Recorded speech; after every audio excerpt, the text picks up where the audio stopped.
BA प्रथम वर्ष द्वितीय पत्र में हम आज प्रगतिवादी काव्यधारा की प्रमुख प्रवृत्तियों का पर विचार करेंगे और उसके प्रमुख नवियों के बारे में जानेंगे। प्रिय विद्यार्थियों, प्रगतिवाद का जन्म छायावाद की कोख से हुआ।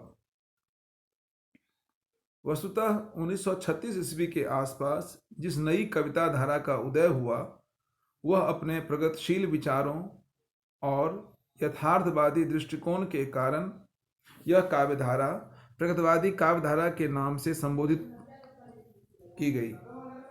प्रगतिशील कवियों ने जहां एक ओर दीन, दरिद्र, किसान और शोषित मजदूर को अपनी करुणा और सहानुभूति का अर्घ चढ़ाया, वहां शोषक जमींदार और सूदखोर साहूकार वर्ग के प्रति भी गहरा आक्रोश प्रकट किया।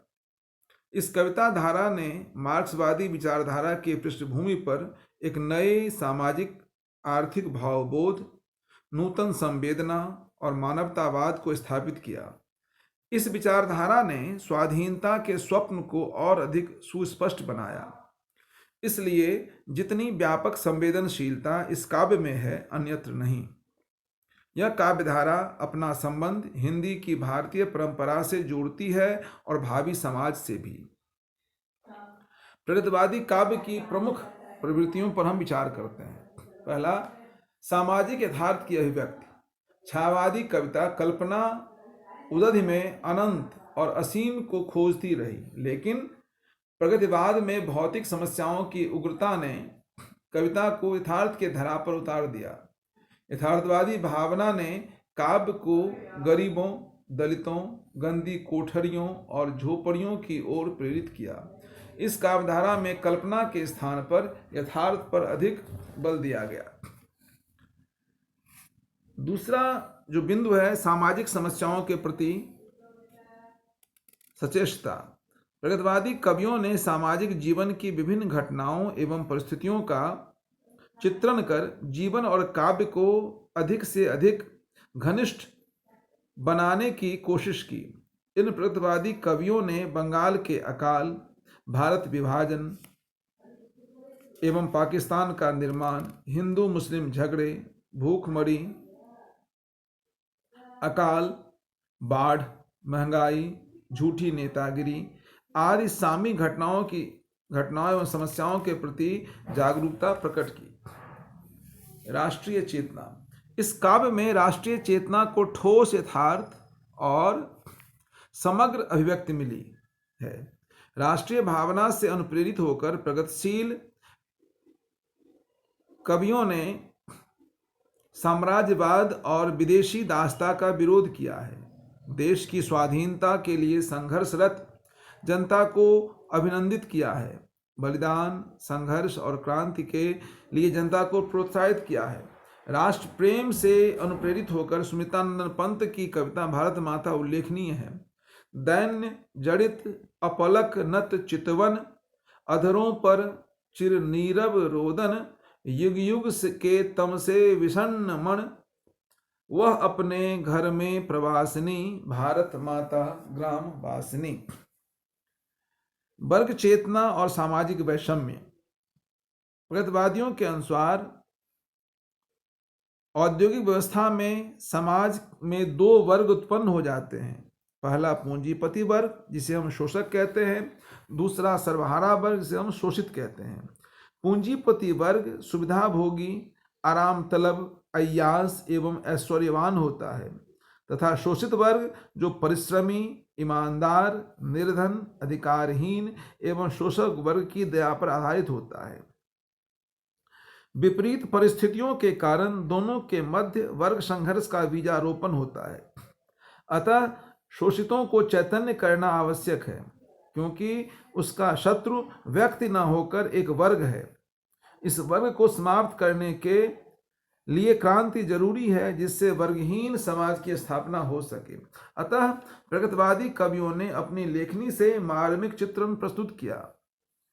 पंक्ति है, एक ओर समृद्ध थिरकती पास सिसकती है कंगाली, एक देह पर एक न चिथरा, एक स्वर्ण के गहनों वाली।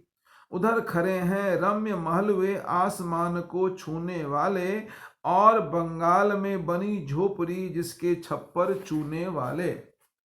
कवि दिनकर ने लिखा, श्वानों को मिलता दूध वस्त्र, भूखे बच्चे अकुलाते हैं, माँ की छाती से चिपक ठिठुर जाड़े की रात बिताते हैं।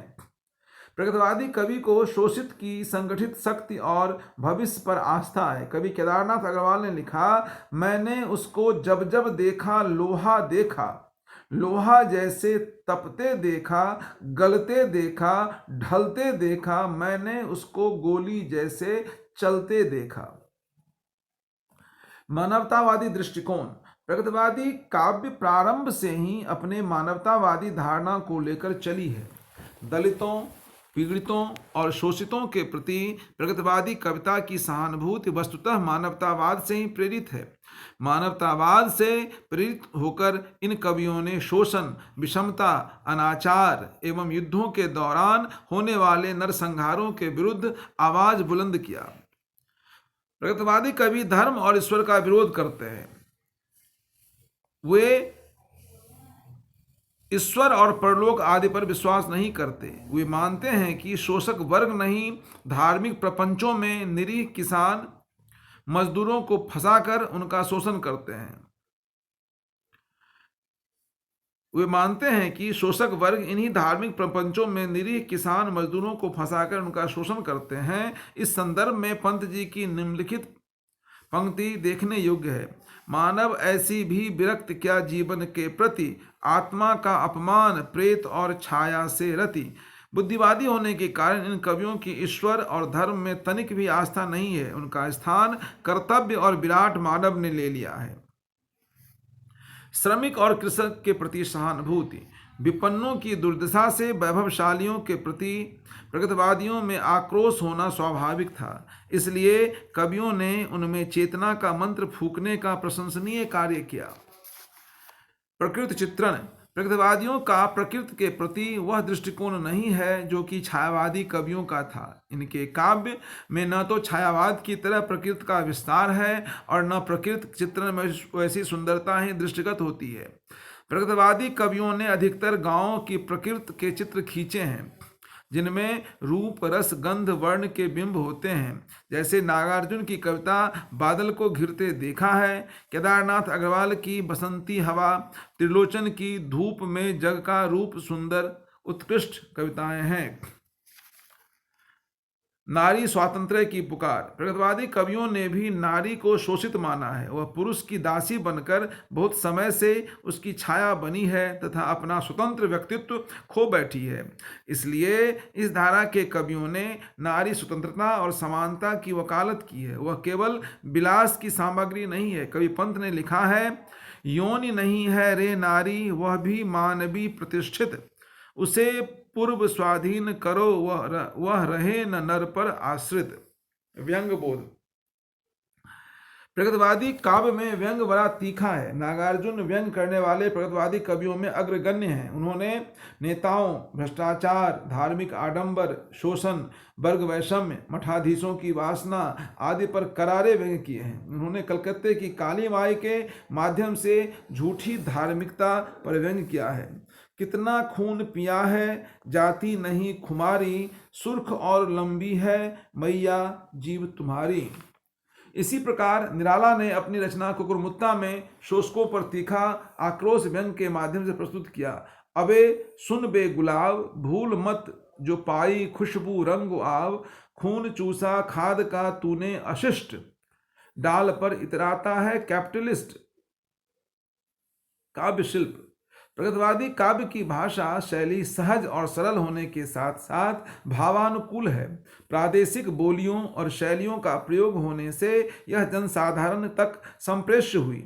इस धारा के कवियों ने प्राचीन रूढ़िवादी अलंकार योजना को छोड़कर नवीन रूपक, उपमान एवं प्रतीक प्रस्तुत किए हैं। इन्होंने अपना व्यंग अन्योक्त के माध्यम से मुखर किया है। वस्तुतः इस धारा के कवियों ने जो उपमाएं प्रस्तुत की है वे चमत्कार प्रदर्शन के लिए न होकर भावों के अभिव्यक्त के लिए है।